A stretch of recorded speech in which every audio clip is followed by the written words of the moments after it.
6월 18일 살아계신 하나님의 말씀 창세기 47장 13절부터 19절 말씀을 가지고 신앙적 경제 정책이라고 하는 제아의 말씀 드립니다. 우리가 살다 보면 곤고한 시절이 지날 때가 있지 않습니까? 1999년에 IMF 때에 많은 사람이 어려움을 겪었습니다. 겪어보지 않은 사람들은 그때가 얼마나 어려웠는지 잘 이해를 못할 거예요. 사업이 파탄나고 그래서 자살하는 사람이 하루에도 몇십 명씩 나왔어요. 실직으로 인해 가지고 직장을 잃어버리고 가정이 해체되고 은행이 파산하고 내실 있는 기업이나 금융권 주주들이 바삐끄고 말이죠. 외국 전략적 세력이 와가지고 나라의 좋은 기업들은 다 삼켜버리는 그런 일들이 일어났단 말이죠.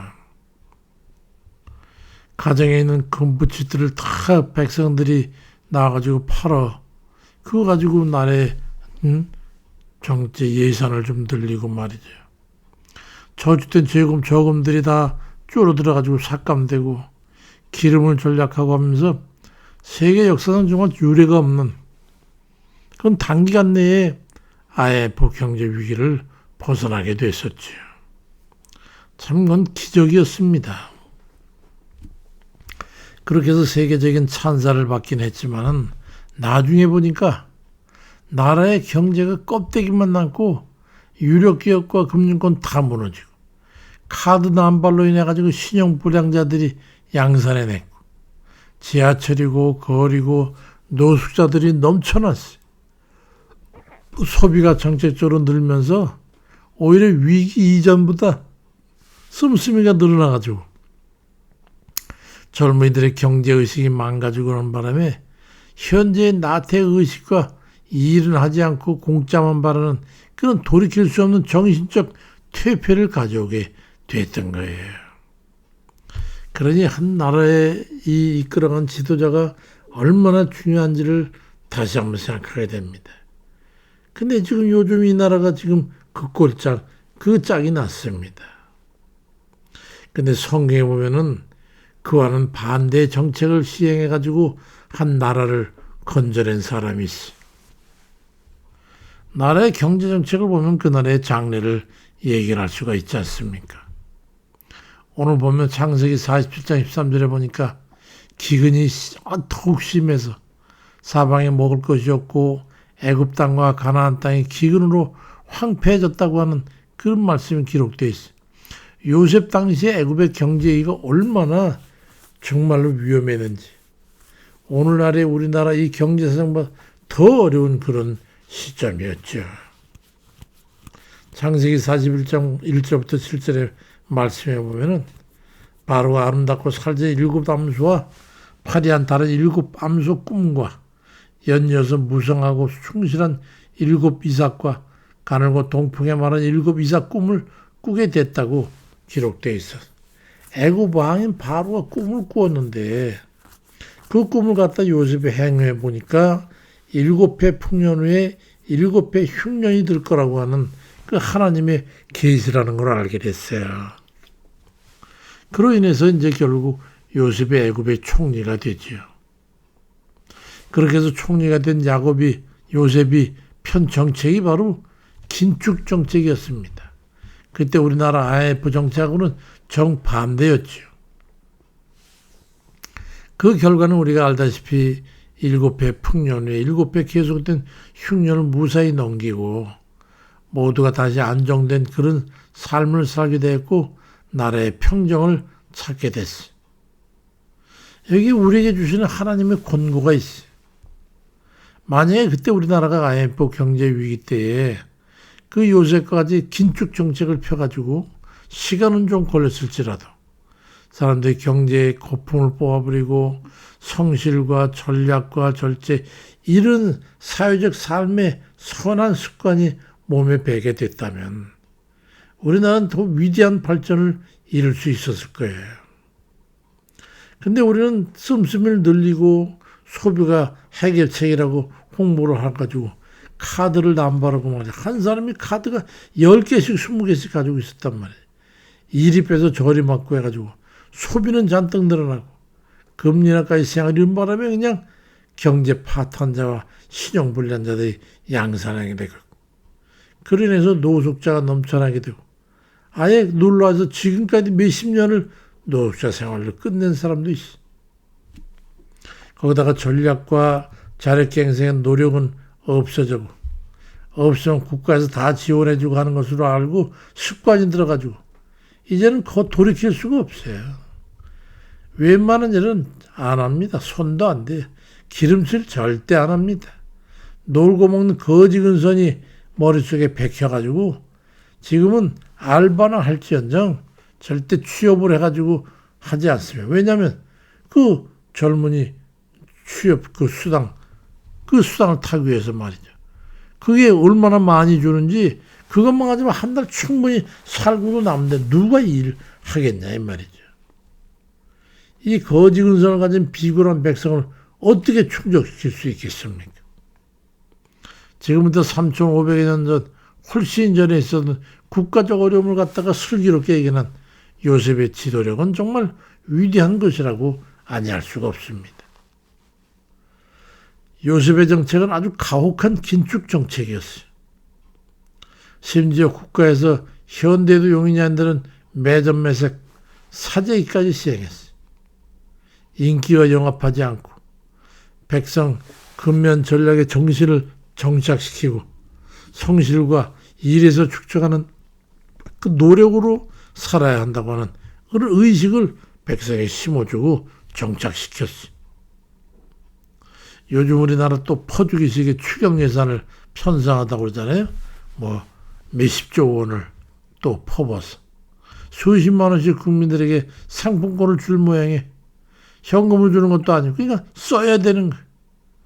나라에 빚을 져가지고 이게 무슨 짓을 하고 있는 겁니까? 나라가 망하려고 망주의 길로 접어들었어요. 영국병이라는 게 참 영국병.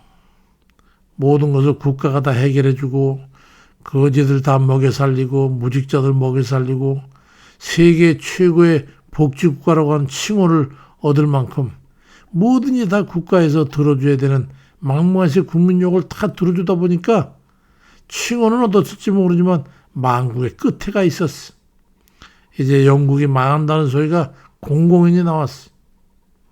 그때 대처라고 하는 영국 여자 수상이 정권을 잡으면서 복지는 줄이고 일하지 않으면 먹을 수 없는 그런 사회 경쟁력을 키워야 된대. 그걸 반대해가지고 날이면 날마다 데모하고 말이죠. 난리가 났었어. 그렇지만 점차 그 사람들에게 이해를 시키고 일하지 않으면 우린 죽는다. 나라가 망한다. 대영제국이 이 지구상에서 사라진다고 하는 그런 위기를 그 백성들이 깨닫게 하고 그래서 그들은 다시 일어난 성실성을 찾고 부지런한 국민이 됐어. 그 뒤를 이은 토니 블레어 수상이나 다음에 브라운 수상 이런 사람들이 다 그 대추상의 뒤를 이어서 대체 긴축 정책을 주차 시행을 해가지고 다시 위대한 영국으로 거듭나게 됐던 거예요. 근데 우리나라는 지금 그에도 미치지 못하면서 몇십조 원의 빚을 지고 전 정권에서 문무신가 하는 사람이 대통령 할 때 당시에 400조 원의 빚을 지지 않았습니까? 그 빚은 누가 갚아야 되는 거예요? 빚은 점점 늘어나가지고 지금 우리나라 전체 예산보다 훨씬 많은 그런 빚을 지고 있단 말이에요. 이 미친 정신병자 같은 정치인들은 생색을 내고 갚는 것은 우리 아들과 손자들 세금으로 갚아야 돼. 이 일을 그들은 모르고 있단 말입니다. 알고도 남죠.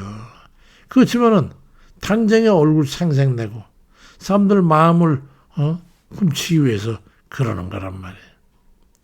그걸 젊은이들도 아직 그 몰라요. 그저 돈 몇 푼 주는 거 좋아가지고 갖다 사탕 발림하는 거에 속아가지고 말이에요. 요셉 당시에 농사도 짓지 않는 애굽 사람들과 주변 국가에서 아우성 친다고 그래가지고 공짜로 양식을 나눠줬었다면 애굽이라는 나라는 이미 지구상에 없어졌어요. 그때 무너지고 말았을 겁니다.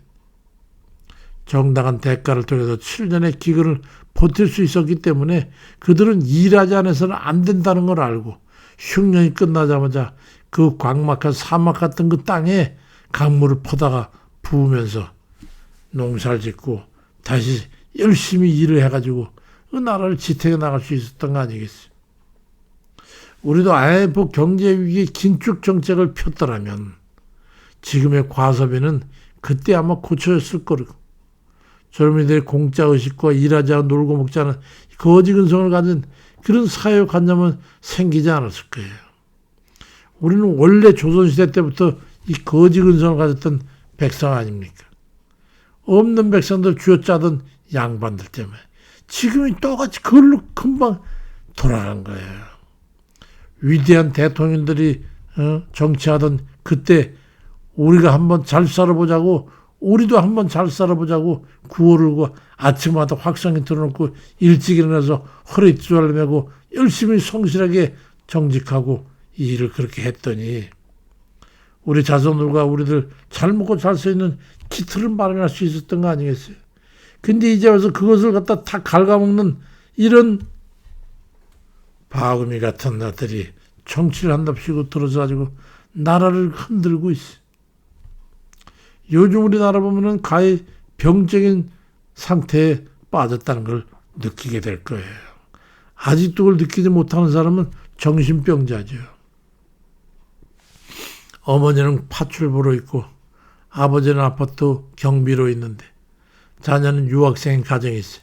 미친 거 아니겠어요? 유학비가 모자란다고 하면은 살던 13평 아파트 팔아가지고 유학비로 보내고 소득이 대부분 자기 용돈으로 보내고 부모는 월살이 월세방에서 둘이 냄비 한 그릇 밥 끓여놓고 라면 끓여놓고 산다. 이건 어제 오는 일이 아니에요. 그건 또 약과예요. 취직하면 국가에서 청년수당이 지급되지 않으니까 그 백몇십만 그거 타려고 일하지 않고 알바나 하거나 놀고 먹는 룸팬들이 얼마나 많은지 알 수 없단 말이야. 취직자리 안 만들어라도 되거든요. 그냥 그 사람들이 그 전문들이 일자리 없다고 데모하는 거 보셨어요? 나라에서 돈 주니까 놀고 먹으려는데 누가 일을 하겠냐 이 말이에요. 이 집단 사회주의의 병이 깊어만 가고 있어. 국내 굴지의 철강회사, 자동차 회사들 문을 닫고 있잖아요. 수천 명씩 실업자가 되고 있어. 나라에서 다 먹여 살린다. 근로자들의 지나친 요구 때문에 그 병을 고칠 생각을 안 하고 부자들이 이민을 떠나고 있잖아요. 4, 50년 전 우리 젊었을 시절 그 양상이 나타나고 있는 거예요. 나라가 망해갖고 있는 겁니다. 자, 바로 봐야지요. 인생의 규모를 줄여야 지탱하고 살 수 있지 않습니까? 보장된 인생이라는 건 없어요, 세상에. 그런 게 어디 있어요? 국가가 보장해 준다고요? 나라가 망하는데 무슨 그 망하는 나라가 보장해 준단 말입니까? 나라가 망할 거라고 주님이 말씀하셨어요. 이미 망조가 예견되고 있잖아요. 규모를 줄이고 흉년을 대비해야 되는데 쓰고 보자 이거. 추경해가지고 예산이 안 될 것 같으니까 조절한다고 그랬다가 백성들이 불만하고 들썩들썩 하니까 원인치 돼가지고 다 준다. 데살로니가 후서 3장 10절 보니까 누구든지 일하기 싫어도 먹지도 말게 하라고 말씀하고 있잖아요. 또 시편 30편 3절엔 여호와를 의뢰하여 선을 행해라. 땅에 거하여 그의 성실로 식물을 삼을지어다 말씀합니다. 우리나라는 석유나 금 같은 그런 자원이 없잖아요. 더 긴축하고 성실하게 일하고 근면해야 되지 않겠습니까? 부족하면 부족할수록 더 열심히 성실하게 일해야 되지 않겠냐 말이죠. 초대교회 데살로니가 교회, 그 교회로 우리 갈 수 있습니까? 그렇게 살아야 되지 않을까요? 근데 그들처럼 똑같이 일하지만 않고 놀고만 먹으려고 하면 우리는 그들과 같이 망하는 길만 남은 거예요. 왜 하나님은 우리에게 고난을 주셨을까? 영적인 민감한 감각을 살리라는 뜻이에요. 영적인 육적인 가난 다 마찬가지입니다. 궁핍하기 전에 긴축하고 전략하고 규모를 줄여나가고 열심히 일해서 궁핍이 예상되는 앞날을 대비하는 우리 모두가 되시길 주의 이름으로 축원드립니다. 아버지, 이 백성의 의식을 깨어날 수 있도록 하나님 드시는 자들 깨우쳐 주시고, 이 백성의 교육 수준이 세계 제일이라고 하는데 이렇게 무식한 일들이 벌어지고 있습니다. 아버지, 어찌 해야 된단 말입니까? 나라는 망해져 가는데 정신들은 아버지 하나님 잠들고 피폐해지고 나태하고 거지 근성이 가득 차서 나라가 망하든 마든 당장에 먹기 꼭 좋은 꽃감 빼먹듯이 나날을 이렇게 살아가는 이 백성을 하나님 긍휼히 여기시고 다시 한번 이 땅에 위대한 지도자를 보내셔서 이 나라가 일깨고 다시 한번 일어서서 열심히 일하고 성실하게 사는 주님 말씀대로 살아가는 이 백성 되도록 인도해 주옵소서. 우리가 먼저 깨우쳐서 하나님 말씀을 근거로 해서 살아가는 저희 되게 해서 이 나라를 아버지 다시 한번 반석 위에 세워주시기를 간절히 구하옵고, 아버지 지혜와 명철을 더한 모든 지도자들이 곳곳에 일어나서 나라를 초석을 다지고 지탱하는 기둥 같은 그런 이들이 되어서 이 나라 다시 한번 큰 융성에 이르도록 주여 도와주옵소서. 예수 그리스도 이름으로 기도드립니다.